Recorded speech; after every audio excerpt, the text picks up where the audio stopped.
अभी किसी भी राजनीतिक पार्टी को सपोर्ट नहीं करूंगा।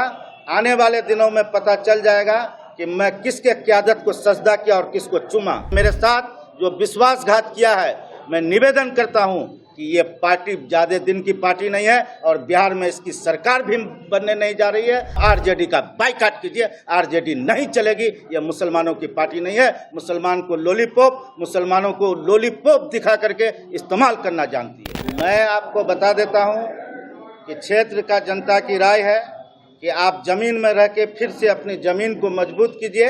अल्लाह जो करता है वो बेहतरी के लिए करता है। मैं अभी किसी भी राजनीतिक पार्टी को सपोर्ट नहीं करूंगा। आने वाले दिनों में पता चल जाएगा कि मैं किसके क़यादत को सजदा किया और किसको चूमा। ये आने वाले दिनों में पता। लेकिन मेरे साथ जो विश्वासघात किया है, मैं निवेदन करता हूं कि ये पार्टी ज़्यादा दिन की पार्टी नहीं है और बिहार में इसकी सरकार भी बनने नहीं जा रही है। और सीमांचल और बिहार के मुसलमान के साथ मैं कहना चाहता हूं, अपील करता हूं, मुतबना गुजारिश करता हूं कि आप आरजेडी का बाइकाट कीजिए। आरजेडी नहीं चलेगी। ये मुसलमानों की पार्टी नहीं है। मुसलमानों को लॉलीपॉप दिखा करके इस्तेमाल करना जानती है।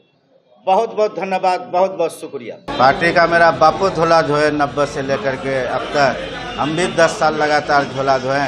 मेरे साथ पार्टी नाइंसाफ़ी की है। मेरे पीठ पर और मेरे सीने पर खंजर चलाने का काम किया है।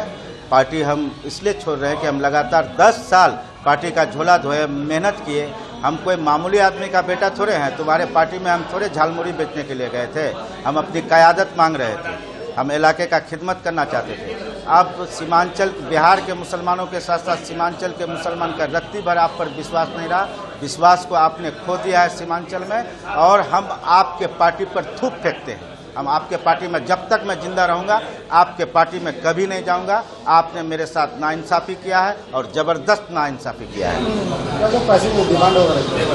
नहीं, मुझसे पैसे का डिमांड, जो हकीकत है वो हकीकत है। लेकिन आप जानिए रहे हैं कि दुकानदारी बड़ा बढ़िया चला है, सब पार्टियों का चला है और बहुत बढ़िया बिजनेस किया है। आने वाले दिनों में जनता जवाब देगी कि आप कितना अच्छा दुकानदारी किए, कितना अच्छा दुकानदारी नहीं किए। लंबी चौड़ी बातें कर रहे थे राहुल गांधी और तेजस्वी यादव, लेकिन ये एक तरफा ऐलान है। न वीआईपी की सीटों का आधिकारिक ऐलान हुआ है, न कांग्रेस ने किया। लेफ्ट की पार्टीज का तो पता ही नहीं चल रहा है। अब देखिए, ये चुनाव शुरू होने के पहले ही पराजय स्वीकार कर लेने की स्वीकारोक्ति है तेजस्वी यादव की ओर से। जिस तरह से उनका अहंकार और जो उनके बड़बोले दावे हैं, उसकी कचूमर साथी दलों ने निकाल दी है। अब उनके पास सिवाय लंबी चौड़ी बात करने के कुछ बचा नहीं है। दरअसल बिहार में एनडीए की कमान नीतीश कुमार जी के नेतृत्व में है और इतने सारे बड़े फैसले हुए हैं। बिहार का जो विकास हुआ है, जिस तरीके से राज्य का कायाकल्प नीतीश कुमार जी ने किया है, वहाँ तेजस्वी यादव और उनके साथी पहले से भी बेबस थे। लेकिन ये बिखरा हुआ गठजोड़, हम ये मानते हैं कि कहीं कोई मुकाबला नहीं है। एक तरफा एक बड़ी जीत हम लोगों को मिलने जा रही है। अभी तक कोई सीट शेयरिंग का अनाउंसमेंट कौन कितने सीटों पर? ठीक, आरजेडी तो अपने 143 अब करता है, कांग्रेस, लेफ्ट, वीआईपी का।